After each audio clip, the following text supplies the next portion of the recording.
गेजेरजों आङो एसेबाबो डेभेलप जादों बाइक बायनो हादों बे समाव आं नोंथांमोननो मोनसे गोदान भिडिअ लानानै आं फैदों दा दिनै आङो बेबायदि लाइमोनफोरजों आङो दिनै मोगा-मोगि बा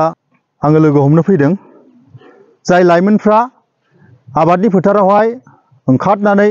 मावदों गोबां बिगा बिथांमोना माखासे थाइबें आबाद आरो जिंखा आबाद बिथांमोना मावदों दा बे समाव फै बिथांमोनजों दसे सम जोङो सावरायलायनि जे आबादावहाय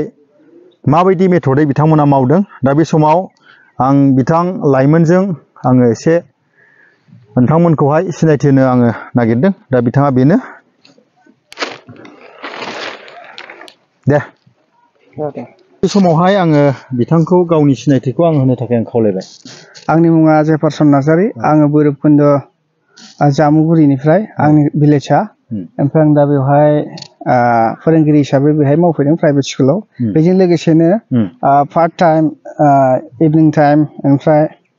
आफ्टारनुननि उनाव आं बे खामानिखौ मावो जेब्ला स्कुला सुटि जायो जोबोद मोजां बेनो आरो दा बेनिफ्राय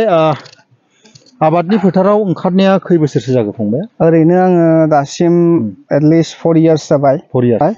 ओमफ्राय फार्स्ट टाइमाव आङो जेबो रोङामोन बेनिफ्राय फार्स्ट हिसाबै गोबां सौग्रु बुग्रु सोंनानै मावनांगौ जादोंमोन आरो गोबां खरस खालामनो गोनां जायो फार्स्टआव नंगौ जेबो आइडिया मोनजेनि समाव जानला मानला मेडिसिनफोरखौ माने जेब्ला नार्सारिफ्रा एडभाइस हरो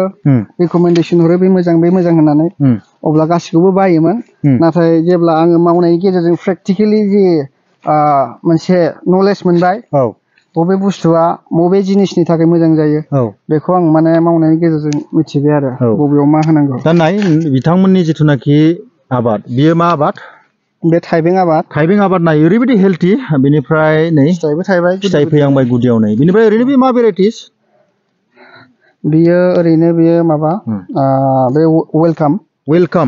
बियो दैलांनि थाखाय नामा दैलांनि थाखाय आरो बिनिफ्राय प्रडाक्शना ओरैनो बियो माबायदि प्रडाक्शनाथ' बहुत थागोन बियो बहुत थागोन आरो बिनिफ्राय खै बिगा दं बेयाव 1 बिगानो जाफ्रामगोन बिगासे दं बेयावहाय बिनिफ्राय आरो गुबुनावबो दंबावो नामा नोंथांना खेथिया ओरैनो आंनि गामि खाथियाव आं सासे लोगोजों 5 बिगा थाइबें गायदों आरो 5 बिगा थाइबें बिनिफ्राय दा बे हार्भेस्टिं जाबाय नामा दा बे बुस्थुआ 2 उइक्स जाबाय गायनाया आरो थिगानो बिनिफ्राय जार्मिनेशननिफ्राय 2 उइक्स जाबाय आरो दासिम नोंथांनि बैसोआ दासिमाव बेसेबां जाखो आंनि बैसोआ दासिम 26 जाबाय 26 जाबाय आरो 26 आरो बिनिफ्राय आबादनि फोथाराव ओंखारनानै मा मोनसे एक्सपिरियेन्स मोनदों दा बे समावहाय एक्सपिरियेन्सआ मोनसे फोथायनाय फैबाय बेनिफ्राय रोंमोनदांथि मोनबाय बायसान्स उनावहाय माबा मोनसे जबफोर मोनाब्लाबो मावनानै जानो हानायनि मोनसे केपासिटियाव फैबाय आरो बिनिफ्राय नंगौ बिनिफ्राय जिथुनाखि आबादनि फोथाराव ओंखारनांगौ गोनां जादों बे थिगानो बिनिफ्राय स्टाडि जिथुनाखि नोंनि फरायनाय डिग्रिया बेसेबांसो ओरैनो आं दायो ग्रेजुवेट जाबाय बेजों लोगोसेनो आङो बोसोरब्रैनि सिगां मावबोबाय थादोंमोन जेब्ला आङो डिग्रियाव फरायबाय थादोंमोन बिनिफ्राय बे फरायनाय समाव बे आबादनि गेजेरजों एफर्ट जादोंमोन नामा बेनि गेजेरजों आङो एसेबाबो डेभेलप जादों बाइक बायनो हादों ओमफ्राय बिदिनो आंनि नांगौखिनिखौ आङो स्टाडिसाव माने एफर्डेबल जादों आरो एसे सहाय जादों आरो दा बिनिफ्राय जिथुनाखि बे थाइबें आबाद मावनाय नोंथांनि एक्सपिरियेन्सआव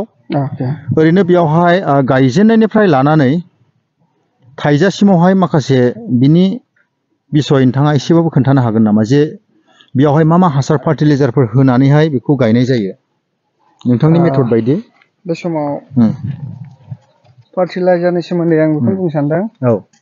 जोंहा मेनलि बे DAP नङाबा NPK होनांगोन जायहा सरकारि हासार बेखौ बायनांगोन बेनिफ्राय पार बिगा एटलिस्ट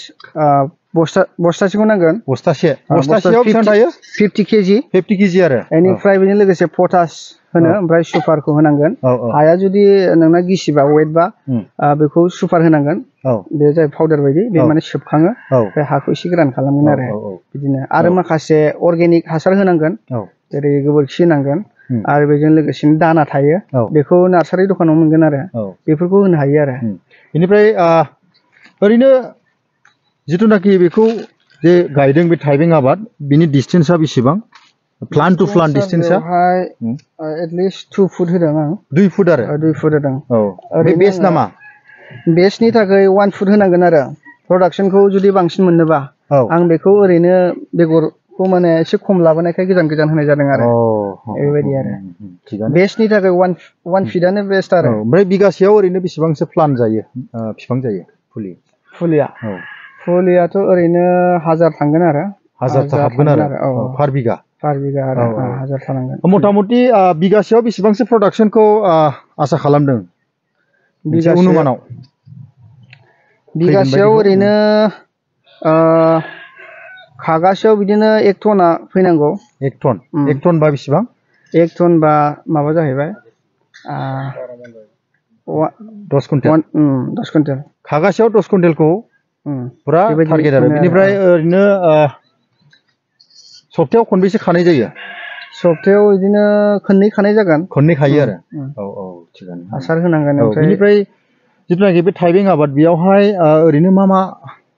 बेमारफोर जायो बेमाराथ' गोबां जायो जानायालाय ब्लाइट हमो ओमफ्राय माखासे बिगुरनि बेमारफोर दङ बेफोरखौ आङो दा रेडिमि गल्डखौ होनाय जायो ओमफ्राय माखासे गोबां भिटामिन होनाय जायो बे बिलाइनि थाखाय ग्रथनि थाखाय ओमफ्राय बिजौ लावनायनि थाखाय आरो बेफोर आरो प्लान्ट ग्रथ रेगुलेटर बेफोरखौ होनाय जायो बुस्टारफोरखौ आरोखि थिगानो दा बिथांनि आबादनि नुथाया बेनो दासो बिथांमोना नै थिखोहांदों आरो ओइथिंबो दं थिखोथ'वाखै आरो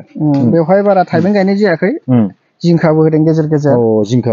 आरो ओमफ्राय मा भेराइटिस बे जिंखाया भेराइटिसा बेनि बे जादा माबा रामा होनो बेनि मोजां नामा भेराइटिसा गोबां प्रडाक्सन होयो बारा गोलाव जाया आरो 1 फुटसो जायो मार्केटाव माबायदि बियो मार्केटाव बियो डिमान्डआ बहुत माने बेसेन गोसा माने जोबो आरो थाबनो जोबो आरो गासिबो माने सोङो आरो बेनिफ्राय जिथुनाखि बे बिगासेयावहाय खरसा बेसेबां थाङो जानला बेनिफ्राय फुलि हासार नैबे माल्चिं पेपार गासै टटेल बेसेबांसो थांनायमोन बिगासेयाव बे बैसांखौ लाफानानै ओरैनो 30,000सो थांनो हागौ आरो 30,000सो आरो अनुमानाव आरो गासैखौबो हमनानै ओमफ्राय टटेल बेसेबांसो फैगोनखौ आसा खालामदों बेयावहाय फैगोना ओरैनो 70फोर फैनांगौ आरो 50 एबभ जानांगौ आरो बेनिफ्राय बे जिथुनाखि थाइबें आबाद बेनिफ्राय बे जिथुनाखि जिंखा आबाद बियो ओरैनो खै मासनि बे आबाद बियो ओरैनो बे थाइबेंआ 45 देसनिफ्राय मोनो बेखौ मास मोनथाम होननांगोन बिदि ओमफ्राय फुरा मास मोननैयाव खानो मोनजोबगोन बेनिफ्राय जोबहैगोन आरो लास्टिं बेनिफ्राय बे जिंखाया गैयाबाबो 4 मान्थस एसे बारा थाङो गोबाव लं लास्टिं आरो बिनि लाइफ स्पाना थिगानो दा बे समावहाय नोंथाङा जाय लाइमोनफ्रा जे ओरैनो बेकारि दङ सोरबा ग्रेजुवेट खालामनानै सोरबा पिअ पास खालामनानै जायफ्रा बेकारैनो दङ दा बिथांमोननि सायाव नोंथाङा मा बुंनो सानो जे आबादनि गेजेरजोंहाय दा बिथांमोननिसिम बेखौनो आं बुंनो सानदों ओरैनो थायालासिनो जुदि गामिफ्राव बा गोग्लैसोनाय हाफोर दंब्ला नोंथांमोना बे मोनसे गोदान आदबजों मावनो हागोन बेनिफ्राय जायफ्रानोखि फरायखानाय बिथांमोना थाबनो मुलिफोरनि माबाखौ मिथिखायो आरो एसे माबानो मिथियो आरो माने इसेबां माने सम नाङा आरो आबाद मावनो थाखाय बे क्रिटिकेल नङा आरो इजि मेथड ओमफ्राय लिटारेट मानसिनि थाखाय माने इजि जायो आरो बांसिन माने मोनसे निउ प्रसेसजों आरो साबसिन खालामनायखौ माने हायो आरो फरायनाय मानसिया बेनिफ्राय जिथुनाखि जायफ्रा जब मोनासै थांनानै थानाय लामायावहाय बे आबादनि गेजेरजोंहाय माबा मोनसे मोजां जागोन नामा बेखौ नोंथाङा बुं बेखौथ' आङो जोबोद मोजां मोनो मानो होनोबा गोबां बिदिनो मावनो हायो गोबां खेथिफोर दङ बोथोर लानानै मावनांगोन आरो माखासे बोथोरखौ स्टाडि खालामनांगोन आरो बेबायदि ओमफ्राय प्रडाक्शननि फारसे गोसो होनांगोन मा बुस्थु कम्पानिखौ गायोबा माबायदि प्रडाक्शन होयो आरो मा हासारखौ बाहायनांगोन बेफोरनि फारसे बेसिक नलेजखौ लानानै माने गायबानो मावबानो जायो आरो इजि आरो स' बे समावहाय आं ब्रादारखौ थेंक इउ आं रोजा रोजा साबायखर होदों बे मोजां समखौ आंनो होबाय बेसेन गोसा समखौ आरो जिथुनाखि